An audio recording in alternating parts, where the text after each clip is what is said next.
Hey, what is up, guys? This is John Nelson, and you're listening to the Starting Block Podcast. If you are looking for a show that is going to give you the insight into complete athletic development and give you the tools to win, whether you are the athlete, the parent, or the coach, then you have come to the right spot. I want to go ahead and introduce my co-host quickly, Chris Scarborough. How are you doing, sir? What's up? And Mandy. How's Hello. Mandy? Doing well. Now, if you are new to the show, then I'm not, I want to say welcome, but I'm not going to give you like a whole rundown of everything. Go to one of the other episodes and check out how we do it. I'm going to get right to the point today. Today is a guest interview, and we have a very special guest today. Very special guest, my mentor, and somebody who we all have great respect for, and I can quite honestly say, without his guidance, ELP would not exist. Ladies and gentlemen, I would like to present to you the founder of the NeuroTarget system, the owner of Pietila Chiropractic, Dr. J or Dr. John Pietila. Welcome, sir. Thank you so much for having me, guys.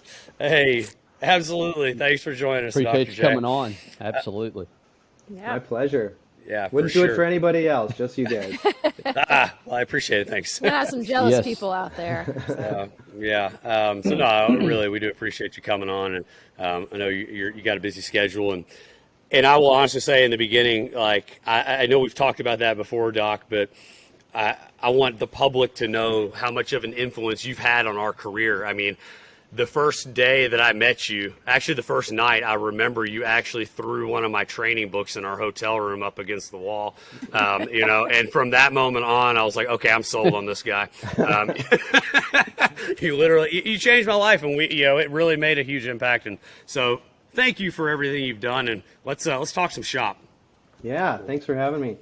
Well, my whole thing, I've been doing this is my 21st year now. So my whole thing has been all about teaching and getting other people on board, like Garrett, he was another student. His whole premise is based off of the NeuroTarget system. And there's so many other clinics all over the world that it's all because of this teaching, so it's not that I'm trying to promote myself, but it's, I just want to support other people. So that's where I'm coming from. Yeah, absolutely. I hear you. And I know you trained me and a couple other docs that I'm familiar with. I know Dr. Didn't you work with Dr. Rob, right? Dr. Rob Lucky. Yeah, Dr. Rob. I've talked to him quite a few times, and some of the other ones across kind of our network and industry. And so, for those who don't know, Doc, why don't you share kind of your premise, your philosophy about how all this works and kind of how you differ from your traditional, chiropractic and, therapy type of approach. How does NeuroTarget and Dr. J differ? There's a lot of different ways to explain it, kind of depending on where you're coming from. So I can try a couple different ways, but the first one, the one that I used to use, the old one, really talked about force absorption. And so whenever you do an activity, whether it's run or jump or hit, force is entering into your body. Your muscles have to absorb that force. If they do that, you can do that activity with no trouble at all. If force enters your body and your muscle is unable to absorb it, that force will transfer past the muscle. And wherever that force ends up, whether it's a tendon, a ligament, a bone, a disc, that's the tissue that you injure. So really, in that sense, all injuries become exactly the same because it was this loss of force absorption that resulted in the injury. So the NeuroTarget system is really not about diagnosing what you hurt, but diagnosing why you hurt that issue. And it's in almost every single injury, whether you're doing the dishes or you fall off of a cliff, this loss of force absorption. So that's what we're going to look at. And when you look at force absorption, people typically think about how strong they are. And that is one of the aspects of force absorption. But if you have a certain level of strength and you have more force entering your body than that strength, you're going to get hurt. And that's because you weren't strong enough. And those types of injuries are pretty traumatic. You know what happened. It's a car accident. It's a fall off your house or something like that. Those aren't the types of injuries we really want to focus on with the NeuroTarget system. Because most people that come in here, They just went out for a jog and now their knee's hurting, right? Or they're trying to do bench press and now their shoulder hurts. Or they just twisted and they threw their back out. Those aren't excessive types of force entering your body. You were strong enough to absorb that force, but you couldn't. So this is the type of breakdown we're looking for. And what happens is when force enters your body, your receptors sense that force, and they feed forward information into your brain, telling your brain how force is coming into your body. And I kind of think of that as like if I'm going to throw you a ball, I say, hey, John, catch this ball. And when I throw it to you, you catch it because you know that it's coming. The brain takes that information and activates whatever groups of muscles are necessary to absorb that force. Then if the force is lower than your strength, you can absorb it. So it's this reflex going up and down that's critical to have these muscles turning on. And it's really about the timing, because when we see that parts of the brain start to decrease in activity, which every single person has one part of their brain that's not firing as good as another part of their brain, and whether you call that, normal or a grade 2 neurodegeneration, it doesn't matter, because if it's processing slower, it's going to take more time, and that takes more time to create output. And when you have force entering into your body, you have to turn on your muscle at that time. You can't wait around. So if there's a delay in this output and that muscle can't turn on, it can't absorb that force either. And so now we see it where there's no strength. So it's kind of an on-off, and that force can bypass that. And it might just be a little force from a step, a little jab, a little jab, a little jab. But when you go for a 3-mile run and you take 10,000 steps, those jabs add up. And that's what we're talking about, is these underlying abnormalities in absorbing force, and that tissue is just chronically irritated. Now you can rest, take the force away, you get better, you go back out, injury comes right back. I've seen that hundreds of times. Even I've seen athletes tear their ACL. They go to the rehab place, they have surgery, they do all the rehab, they get back out on the soccer field, and they tear their ACL again, because nobody got rid of this underlying mechanism, this loss of force absorption that caused their injury in the first place. So that's the big stress of the neurotarget system, looking for this underlying mechanism. And every physical therapy place, hospital, they skip that. They go straight to the injured tissue, and how do we fix that injured tissue without getting rid of the cause? So I also can come at it from another respect, thinking about threat. And you guys were talking about threat a lot in the last 2 podcasts. And really, anytime your body doesn't know where it is in space, and there's parts of our brain, like the superior colliculus, for example, that maps out our surroundings, it maps out our self. And anytime there's a discrepancy and you don't know where something is, there's a threat there. And your body will perceive pain. Pain is a brain-based thing. It has nothing to do with the actual joint. It's a signal to you to stop moving in a certain direction because you don't know where that is, and you might hurt yourself. So that's kind of another idea behind why these discrepancies come about. And by rehabbing that area and getting your brain to know where that body part is, pain's gone, right? So dig into that a little bit, if you don't mind. I want to hear your thoughts on, because we use the term perception of threat because I think it's easy to identify with a little bit more. But when you say your brain doesn't realize where you are in space, what systems are involved with that? And I guess what do you mean by that? Is it like a visual issue? Is it a vestibular, proprioceptive? Like, dig into that a little bit, if you don't mind. Yeah, it can be all of the above. So I met this guy named Jared.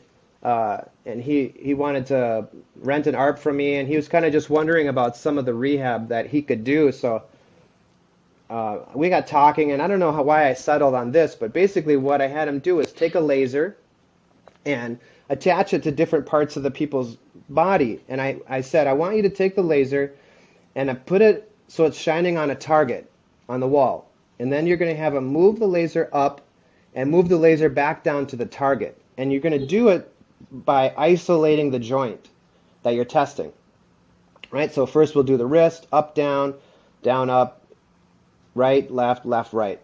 And look how accurately they can get that laser right on the center of the target. And then we can do it on the forearm. So we'll use only the elbow movement, right? And then we can do it, on the upper arm and use only the shoulder movement. And what we would see that in a certain plane on a certain joint, they couldn't get the laser in the target anymore. And it's because they didn't exactly know where that joint was in space. So in that, we could see it manifest on the wall because you can see the laser on the target. So I said, now all you got to do is train that movement over and over and over until they get accurate, and that should take care of the problem. So he actually, that's all he did in this clinic was, he called it laser therapy. And if you had a knee pain, he'd test your ankle, your knee, and your hip. If you had hip pain, he tested the knee, the hip, and the back. If it was elbow, it was wrist and shoulder. If it was shoulder, it was elbow and neck. Like he tested above and below. He always found some direction that was not very good, and he would rehab that, and it pretty much took care of their pain immediately just by remapping. And so how do we remap? Well, you got to use a system that works to remap the system that's not working. So in this case, we were using the vision to see the laser on the wall while moving the joint repeatedly. And so we can do that. Sometimes we'll use the vestibular system, or the visular system to remap the vestibular system by doing certain movements in certain planes. So it's about taking an intact system and putting them together to get the one that's not working to start coming back online and integrating all together. And so for me, chiropractic is the sweet spot, because how many times you got to move your elbow to get enough feedback to actually change your brain? I mean, your brain is already wired to normal elbow movement, right? So maybe you got to do 2,000 reps, right? An adjustment is so powerful. You can do an adjustment, and now instead of 2,000 reps, you only got to do 10. And that's, for me, that's the key, because there's so many techniques out there, whether it's RPR or whether it's, I can't even think of them all. You guys were naming them all the other days. They all affect the nervous system, but it's like, to what degree and how long does it last, right? And that's the key. In RPR, you got to do it every day. Every time you train, you got to start out. You got to rub those points. Got to rub, scratch yourself. Scratch yourself, and you're getting like raw skin. Well, if we can do something like that and add an adjustment onto it, the amplification of that signal, you only got to do it once, and it stays, right? And that's, for me, when you start thinking about what's the difference between NeuroTarget and the ARP or the newbie, and even Jay Schroeder's training, it's all the same, really, because we're creating a signal. I want you to say that again, Doc. I think you cut out a little bit. You lost your signal, so can you repeat that? What the difference is? The difference between NeuroTarget and newbie or the ARP or Jay Schroeder's EvoSport system, they're all the same, because they're all creating signals into the brain, but it's got to be amplified to the point where it makes a change in the brain that's significant, right? And if I just say, hey, don't forget to get my mail, it's in box 32, by the time you get there, you might forget that. But if I yell at you because you're an idiot and you always forget my mail, and 32, and it's easy to remember, then you don't forget it because it was a bigger stimulus. See what I'm saying?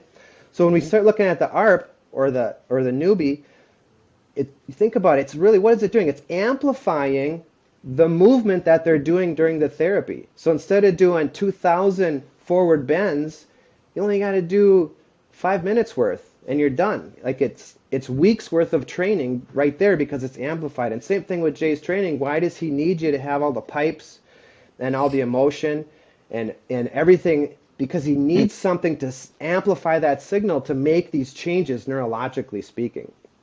So that's why, for me, chiropractic is the best. And I don't know if you ever heard about the super training that Jay and I did.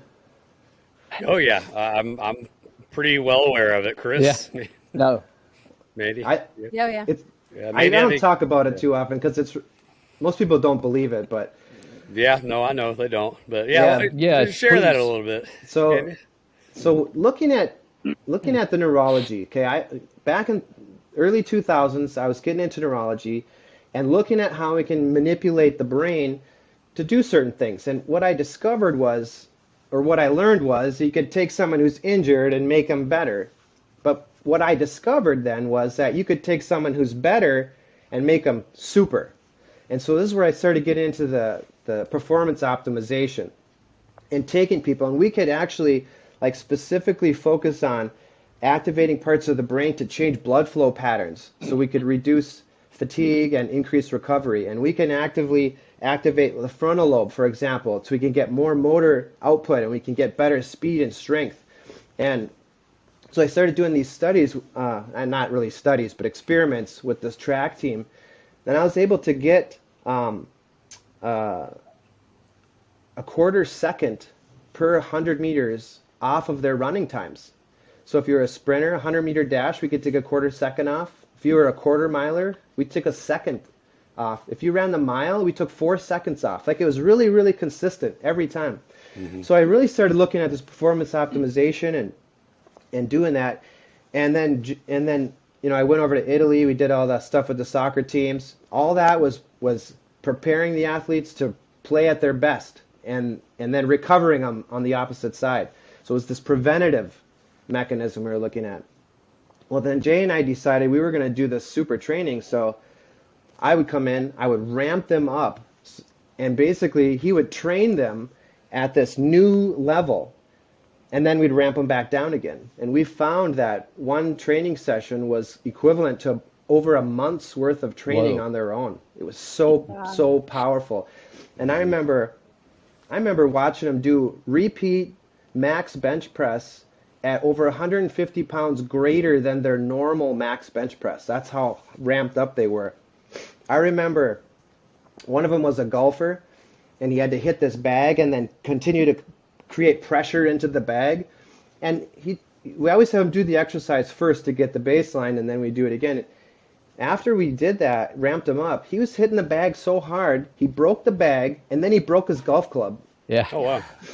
We had another one where it was Carlos Dansby. He was hitting, he was just doing like this, just moving his arm straight forward, hitting a pad, and then coming back into position as fast as he could. And he was hitting it pretty hard. After we ramped him up, he was hitting that bag so hard, the guy holding it was literally flying backwards. And it took 4 people to hold that bag because he was hitting it. There was such an increase in force production from that. So nobody at that time was doing neuromuscular performance optimization. Everyone was looking at bigger, faster, stronger. How do we make the muscle stronger? But when you look at the strength of a muscle, about 30% of the force produced comes from the size of the muscle. 70% comes from what the brain tells that muscle what to do. And by manipulating that, working in that 70% window, we can have huge influences into performance. And that's kind of started this whole paradigm of this training the nervous system, doing things to manipulate the nervous system, and getting away from strength training, lifting heavier weights. And, back in 2006 or 5, Chris, when you came up there, those concepts were completely foreign. And I would talk to people, they'd just stare at me like, I don't even know what you're talking about. That you can't change the brain. You can't, this isn't right, And you were probably like that too, even when you came. But now it seems like it's becoming a lot more mainstream. Every rehab's all neuro-centered, neuro-focused. Everybody's talking about functional neurology. So it's a lot easier to get these concepts across. It seems like people kind of Well, get Dr. it J, now. I mean, just to focus on that point, I mean, I was telling John in the last podcast, you can't unsee something. Okay, I may not understand it any more than, just like you said, I mean, I didn't get that, but I knew what I saw. In fact, you might have heard the story. I mean, the first person I witnessed you treat was a girl in Phoenix, Arizona, had a sprained ankle. It was like nothing. I'd treated many a sprained ankle, in my career at that point. Never seen anything like that, and never saw a result like that. So again, I mean, I can't go and unsee that. That's a great one because she sprained her ankle, so she distorted some tissue. Now the feedback is abnormal, and basically she doesn't know where her foot is anymore in space. She lost it. And until we can get her brain to recognize where her foot is, she's going to have pain. She's going to have that threat, that signal, like don't step on it. And that's all I did was manipulated some receptors, changed the feedback, and she stepped on it. Right. And it's like I said, like nothing I'd ever seen before. And it's like I said, it kind of has to now you have to go change, or you have to forget what you saw. I could not forget what I saw, Right. so Yeah. often I know John keeps going back to and tells people of my former credentials. Well, they don't matter to me because I learned nothing. I was like, I didn't really learn anything that I could use to really, really help anybody until I had to get away from that training before I could truly learn how to Yeah. help somebody, in my opinion. So anyway, that's probably sharing more than I should, but that's my experience. But anyway, I'm sorry. Continue. Yeah, well, I was kind of wrapping it up, so I don't know if you guys had another question or follow up. Well, my specialty is kind of more digestion nutrition, so I kind of catch the tail ends of conversations that you and John have about the nutritional component to various parts of the body and this and that. Um, Obviously, we know the gut has a huge connection to the brain and how it functions, and you know, some people Yeah, argue. there's about 40 pulses per second going from the brain down the vagus nerve to the gut. There's Okay, about 40,000 inputs going from the gut up to the brain. And wow, that vagus stimulation gut up is huge. It's kind of a gross story, but I've worked on some tough concussions where I just can't get their brainstem firing. We do all kinds of vagal stuff. I mean, I'm doing corneal blink. We're gargling. I got the stimulation on the ear and lasers and it kind of gets some activity, but then we make them do this protocol. It's a coffee enema, and they had to hold that in as long as they can. And I mean, the people, they're like, I was on the floor, like shaking and sweating, having like a near death experience. But the amount of activity that happens in the gut from that coffee firing up to the brain, we can get those brain stems firing. We get them to activate finally. So the gut's huge. wow, The that's big thing crazy. for me with the vagus and with the gut too is fuel delivery. It's critical, absolutely critical. And without it, I can't do what I do. So fuel boils down to oxygen and glucose. And so part of my screening and our system here is looking at is fuel delivery. Can you breathe? Do you breathe through your nose? Are you a mouth breather? Where's your CO2 set point? Um, are your ribs fixated, right? Do you have an underlying anemia that you don't even know about, right? Do you have cold hands and cold feet? So maybe you can't even deliver that blood flow to your brain. So a lot of these things can be taken care of, with nutraceutical treatment. And then blood sugar. I mean, don't even get me started on that. Everybody's on the roller coaster. It's their diets are terrible. So getting a good quality protein to balance that out and having timing with eating. I don't think you can just eat ice cream. I don't think it's going to be enough to get that. I mean, it's going to give you sugar, but you got to have it sustainable. It can't be too quick and it can't go away too quick. So, I Well, think I there tell is you, something to yeah. eating the right types of foods and non-inflammatory type foods. Looking at the dairy and the gluten are pretty inflammatory. Trying to stay with, of course, everybody's unique. So it's looking at the individual, what their bodies need and what they can't or can tolerate. So Well, to kind of build on the digestive side of it, and Mandy's question, I tell people that all the time is the gut is unbelievably important. That's a battle that I can't win. I mean, I can create as much feedback as possible that I can, but I'm not going to win that battle if the gut is not doing its job. So short of kind of the coffee enema, what what other things would you, I guess, recommend in preparation for an athlete?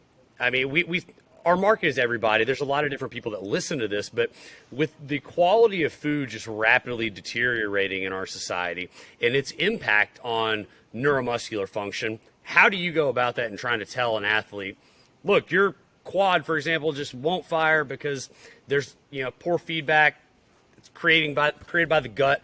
How do you like to get started with that with your athletes? Well, we typically don't do any guesswork. So we get labs and we do a comprehensive lab panel. We also get quite a few questionnaires and we really start diving in again, looking for the what's the common denominator here, right? Do you have a gene deformity, and maybe that's the problem? Or do you have, is it just straight leaky gut? Or maybe you got a bad bacteria in there, or maybe you've got, whatever, thyroid problem, or maybe it's autoimmunity, but we gotta get down to that root cause, because most of the time everything is an offshoot or a spiraling from this initial problem. Maybe it could just be stress because you're not sleeping good enough, right? Or a divorce in your family or something. So, but figuring that out is critical. And once you do that, you can individualize their care, and you don't have to do that much, because once you get that baseline resolved, everything starts falling back in place again. Yeah, so anybody listening, you've heard me say it, and I'll say it again. Don't come complaining to me that your elbow hurts or you can't get over 85 miles an hour on the mound when you eat Pop-Tarts for breakfast. It just doesn't work. Not going to work. It's not going to work. All right, I got a question on the we're talking about the super training earlier. This is kind of backing up just a little bit. So, referring to that, ramping them up neurologically and they have this just fantastic performance. Bring them back down, I guess, so they could sleep that night, or to recover and go to the bathroom. Yes. So how then can you predict going through a training session or training sessions like that? How many sessions of that consistently before now that becomes their norm? So, I know I can predict this person's next competition, they're going to perform X, or they're going to perform, I know what they're going to do. I mean, how would you become more predictable? Good predictable. I know they're going to perform better. How would you go about doing that? I'm not exactly sure what you're asking here. Maybe you could just clarify this a tiny bit more. So you have a great training session. You ramp them up. They have this amazing training session. They're, whatever, bench pressing 100 pounds more or whatever than they normally do. All right. Okay. But that's not their competition day. All right. That's a training session. Right. All right. If do I have to keep ramping them up for every training session that they do? And then it sticks. Okay. And so now they're going to compete at that 100 pounds extra? Or, you see what I'm saying? It's when can I now predict their competition outcome from their training outcome? Yeah, so I do have quite a few people that come in here to get ramped up before a tournament or before tryouts. If they come in anytime within about 48 hours, it seems to be pretty effective. Starts to kind of die off after that a little bit. On those ones, I don't ramp them up so high that we got to ramp them back down again. They'll naturally come down on their own. So it's kind of that window. But what we see is every time we do it, they ramp up, but when they come down, they don't go all the way back down to the way they were. Maybe they get, I don't know any numbers, but maybe they're 10% better than where they were before they got ramped up. And as long as they train at that level, they can maintain it until we do it again. And so it's a cumulative effect. Every time we do it, they get better. They get more lasting benefit from it. Okay. So it does take several sessions, I guess you would say, of this before we can now predict a competition outcome, a massively improved competition outcome. Without ramping them up, are you saying? Or okay. Yeah. It would take, like with the Italians, I was doing it to them every week. And even at the end, people could tell which ones I ramped up and which ones I didn't. Now, why didn't I do the whole team? because when you put a stimulus into someone, you're going to get a debt on the other side. And so we were playing in the Italian League and in the Champions League and in the Coppa Italia. So we were playing in 3 leagues. So a lot of the weeks we had 2-3 games. And when you ramp someone up and they play, they're going to have a bigger debt on the other end. So a longer recovery time. I mean, it's just a teeter-totter. So if I ramp up the whole team, we got no players left for the next game. So if I ramp up 5-6 guys, those guys rotate out, we rotate in a new 5-6, and now we've got all fresh players again for the next game. Makes sense. That Now, makes I sense. want to clarify that for a second, Doc. As far as the ramping up goes, I want to make sure I'm on the same page with you, because as far as the super training side of it, I've been there. You and I, we've talked about things like that before. I've done that. I don't really do much of that super training type stuff anymore. But when we talk about ramping up, though, I would say there's a difference between ramping up to the extent of the super training component, which it is absolutely imperative that we bring them back down and help restore that, versus ramping up in the sense of just putting the body in balance, clearing out any neural type of interference. That's where my mind's going when you guys are talking about the ramp. I'm not talking about ramping like super training style ramping, because they'll crash. Yeah, Like, you're exactly right, John. yeah, I'm And talking about just a little bit, putting them in I balance. think about it as, if I can increase their efficiency. So like you said, Chris, the other day, or no, Garrett was saying it, it's about how fast they could relax, determined how fast or powerful they could move. When you start creating those types of efficiencies in their body neurologically, they're just going to have faster performance. And when I go through my evaluation, if I find any imbalance at all that is just an inefficiency in their body. And if we can correct that, automatically they're going to run and move smoother and faster using less energy. So right there, you get performance improvement immediately. Yeah. So, using it as a precursor to anything else that you're doing, if you can get all of the perceptions of threat, so to speak, out of the way, if you can get the nervous system firing optimally, put the body in a great place, and then go train, then your outcome is going to be even greater. They're going to be able to accept more stimulus, and as long as you do it the right way, they're going to be able to recover quicker too. And we've had quite a few high school guys that we've taken from mid 80s to above 95, and they're in high school, including one guy who threw 99 and 100. And one of the big elements was continuing to monitor that threshold and ramping up to a degree on a regular basis. And like Chris, like Dr. J was saying, you notice they would get to a point where it's almost like a wave, like we'd increase that threshold and then drop a little bit, then comes back up and drops, then comes back up and drops, and excuse me. And then another one was really interesting was we talked about things that could disrupt that. And one of the players had a little bit of a blind spot in his eye, like he was actually blind, and I can't remember which eye it was. And trying to combat that, because that was, again, a perception of threat, it would just shut things down. Just always kind of an interesting thing. I don't think I've ever talked to you about that one, Doc, but No. that was pretty cool. But yeah, the ramping up side of it is huge. Yeah, and also, like my screen,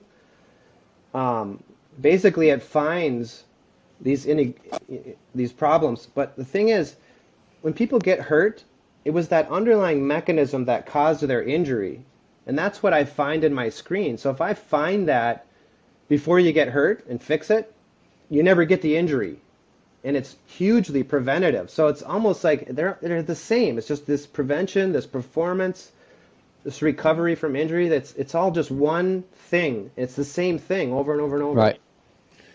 Yeah, you talked about one of the ways that we're able to create so much feedback is due to the adjustment side of stuff. Yeah. Now, to clarify for everybody, I'm not a chiropractor, so I don't adjust. I can't do that. What I do is a different type of technique that I'm trained under with Dr. J, to where we can get a similar impact without an adjustment. Okay, so with the adjustment, why is that so powerful, and how is it different than traditional chiropractic adjustments? Yeah, that's a great question. I love this one.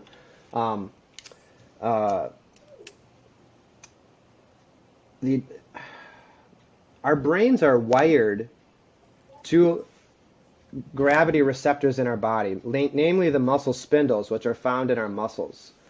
It's the only constant activation that we have on our body, meaning that sometimes it's dark, sometimes it's light, sometimes it's quiet, sometimes it's loud, sometimes it's hot, sometimes it's cold, sometimes it's tingling, sometimes it's a pinprick, sometimes it's pressure, sometimes it's rough. Those are all variable things, right? Sometimes it's sour, sometimes it's sweet. Gravity isn't. It's always pulling on us. So our brain is wired to our gravity receptors. So if you want to affect the brain, you can put a smell in the nose or you can put a sound in the ear, but none of those things are going to compete with stretching a muscle spindle. Okay? Now our movement, I can close my eyes, I know right where my arm is in space because of my muscle spindle feedback. And my brain's wired to that set point of amount of feedback. Now when I come in with an adjustment and I manipulate that joint and stretch that receptor faster and farther than it's ever moved in its whole life, it's like a bomb going off in the brain.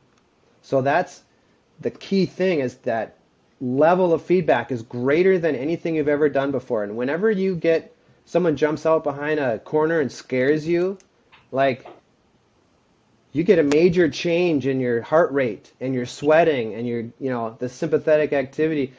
Like, that was a big stimulus that really affected you. And that's how an adjustment works. Now, the key thing about the adjustments that I do is they're all based on which tissues do we have to stretch from which joint, and does it have to be the front of the joint or the back of the joint, or does it have to be more of compression?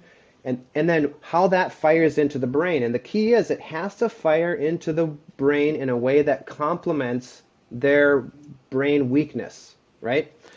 And one of the things about chiropractic adjustments is they don't do that. So I don't know how good you are at anatomy, but if you look at a vertebra in the neck, there's the vertebral body up front where the disc is. The disc is above and below it. And everyone, that's what people think about when they think about, if you get a neck problem, it's got to be with the disc or whatever. But actually, there's a back part to the spine, and there's joints back there called facet joints. And these facet joints are angled at 45 degrees. So what that means is when I turn my neck or turn my head, the spine can't just rotate because the facet joint hits the joint above it. So the only way I can turn my head is to have my facet slide down. Does that make sense?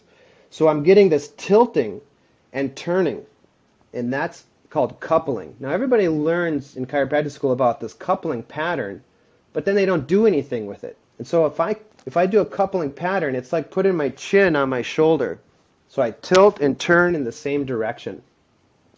When you do manipulations to the body, you have to move the joint through its normal movement pattern, because that feedback is so powerful, it's going to go up to the brain and tell your brain, this is how you're supposed to move. Like, this is the order that things need to fire in, right? And if you look at the neck, look at the muscles in the neck, there is hundreds of little tiny muscles going from transverse to spinous, transverse to transverse, skipping a transverse here, like they're all over the place. They all have to fire in a sequence and an order to get that vertebra to move through that coupling pattern the way that it's supposed to. So what happens when you do a coupling adjustment is basically you bring it into lateral flexion or side bending, and then you're going to do an adjustment to induce the rotation that goes along with that coupling pattern. And that's going to reinforce this healthy motor program in your brain to control the muscles to do that for you. And when you do that adjustment, it doesn't hurt at all. It feels amazing. It's this huge release, right? Now, what chiropractors and what I was taught in chiropractic school is we're going to laterally flex or laterally bend your head over the contact, and then we're going to do this forward type thrust. So we're actually rotating the neck opposite of that coupling mechanism. And that sends abnormal signals into the brain at a very powerful level, and it actually changes your motor programming in your brain. So those muscles contract out of order.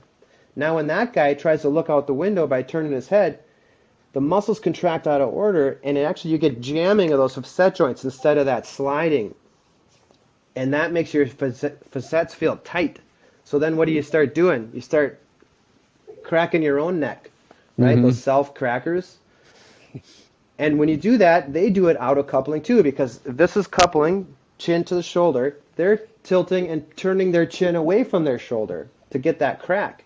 And they're just reinforcing this abnormal pattern over and over and over. And to be honest, some of the worst necks I've seen have been lifetime chiropractic patients because they're getting these abnormal coupling mechanism type adjustments. So it's critical from a neurological standpoint that when you adjust, and even if it's an elbow or an ankle or a lumbar spine or a neck or jaw, you got to follow the mechanism of movement that it's designed to move through, because we want to reinforce these healthy movement patterns. Well, that's it. I'm glad you brought that up, because I just saw someone earlier today, Dr. J, who actually was a patient of yours for one day a couple of years ago.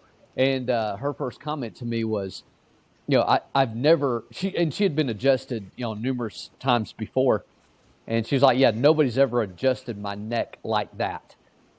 Speaking of, comparing you to other, and she was like, that's by far, that was different, and like something was better about that she couldn't explain. Yeah. So, and honestly too, when you start looking at adjustments activating the brain, you don't, most chiropractors do what we call the flying 7. It's the right low back, the left low back. It's thoracics, right neck, left neck, right? How does that change the brain? Even if those adjustments were coupled, you're going to activate the left and the right side of the brain evenly. So what you get left with is the same imbalance you started with. You have to do it unilaterally. So I might adjust your right hip, your right shoulder, and your right neck, and that's it. So now I'm doing 3 adjustments instead of 7, getting a much, much, much greater effect on the brain because we're activating that area that needs more activation. I was actually teaching a little class at the chiropractic school one time, and I showed them this coupling mechanism. And then you made me think of this, Chris, but I said at the end, now that you know this, you're obligated to use coupled adjustments, because doing a regular adjustment, you could literally be hurting your patients. Like you first do no harm, right? And they were just right. Their faces were like, they didn't know what to do because they didn't know how to do that. Like it was too much pressure put on them. So I don't say that very anymore, quickly on just kind of the systematic approach, though, to what, going back to this person I witnessed you treat years ago, you then through your system figured out that, okay, she had a shoulder problem. So she comes in with an ankle sprain, and you determine through the process, oh, you have a right shoulder issue. Is that something that almost anyone, like you'd find these things in just about anyone you see? Or is almost every injury going to set up another one if you don't treat it properly? That may have been 2 separate injuries, but it kind of goes back to the preventative thing. That was there, and maybe she wasn't experiencing a problem there because she hadn't put a load on that area yet. But if she would have gone and tried to play tennis, she might have torn her rotator cuff or at least got some tendonitis in there. But because she probably wasn't doing that, she was basically resting that area. She didn't even know she had a problem there. But my screen finds it and pulls it out, whether you know it or not. And then we fix it. So now going forward, she doesn't have to worry about having a shoulder problem. And I don't think that shoulder is necessarily related to her ankle sprain. I mean, in a bigger scope, it really was, because it's all coming out of the brain, but really I think it was kind of 2 separate issues. But still, found same screen. It was, she, I remember her very clearly saying, oh yeah, I do have a little trouble with that shoulder. But I mean, it was kind of at that subclinical level, I guess you'd say, in the patient's mind. Yeah, exactly. But it just so happened that, got treated at the same time. So that was cool, to witness that also. Yeah, people say that all the time. They're like, "Oh, is something wrong with your shoulder?" As I'm testing it, they're like, "Well, actually, Right. yeah, I have this problem, but why didn't you tell me?" Well, because I'm here for my hip. It's like, well, Right. we checked the whole thing. Yeah. Yeah, it So, sounds kind of So, familiar. Yeah, so I want to say one more thing, kind of about my system. So absolutely. we talked about the neurological component of it, and that's my favorite part, obviously. We talked about the biochemical component, the fuel delivery, the inflammation. There's a third component, which we call the musculoskeletal component, and that is the actual tissue damage. So if you have tendonitis, now let's not use that. Let's say you have a disc herniation. You come in here, I find all your muscle problems, I fix your brain, I fix all the muscles. You still got a disc herniation, right? So getting rid of the underlying mechanism that causes the injury doesn't necessarily mean we fixed the injury. So that's really, for me, that's kind of where these other modalities like the ARP or the newbie come in. That's going to work really, really well at healing up and speeding up the injury recovery, as long as we get this underlying mechanism resolved first. But I know a lot of people that have used the ARP and didn't get good results because they were still out of balance. They hadn't got their underlying mechanism fixed yet. So it's a system. It works together, and you got to have things in the right order. Yeah, no, absolutely. I agree. Doc, we're running out of time, so we're gonna go ahead and kind of wrap this up. But you're Yeah. coming on again. Okay? Yeah. Like, All right. we're doing this again. All We got right. a lot more to talk about. Oh my gosh, yeah. But for the time being, where can people find you? Social media, Yeah, website. my website is ntchiro.com. That's neurotarget chiro, so ntchiro.com. And you can search for that on Facebook as well. If you want to email, it's info@ntchiro.com. Cool. Chris, where can Fast everybody and find Agile you? 49 on Instagram. Isn't Yeah, there an that's underscore or something a in whole there? bunch of them, Dr. J. Whole bunch of Somewhere. them. Yeah, a few. There's a couple in there. Yeah, couple. Just punch Yeah, that and in. I'm hanging around there somewhere. Yep. it'll pull up. Yeah, and Mandy, where can people find you on social media? How can they find me on social media? Mandy Nelson, or I post a lot to the ELP Elite Level Performance page as well. So Instagram is where I am. Okay. Yeah, and so guys, remember you can send all your questions to any of us. If you got questions on the show, feel free to send it to info@elitelevelperformance.com. All our stuff is there. Remember, all our podcasts they're on YouTube, Apple, Spotify, so we're all over the place. And remember, there's no fee for the show. So what we ask is that you share the show, please. If you found value in this, if you learned something, please share the show, whether that is putting that on social media, whether that's talking about it to a friend, whatever. Just please share the show and help get the message out. That's why we do this. So that is all we ask from you. Dr. J, as always, it's a pleasure to talk to you. We appreciate you having on. Thanks so much for taking the time to Thanks, do this Dr. today, J. man. Yeah, thank you. Yeah, You're we welcome. appreciate it. Thanks for having me. Yeah. So we'll definitely do it again. And Doc, I'm sure I'll talk to you here very shortly. Hope you guys have a great day. Guys, thank you for listening. Share the show. Have a good one. Thanks. Bye-bye. Bye-bye.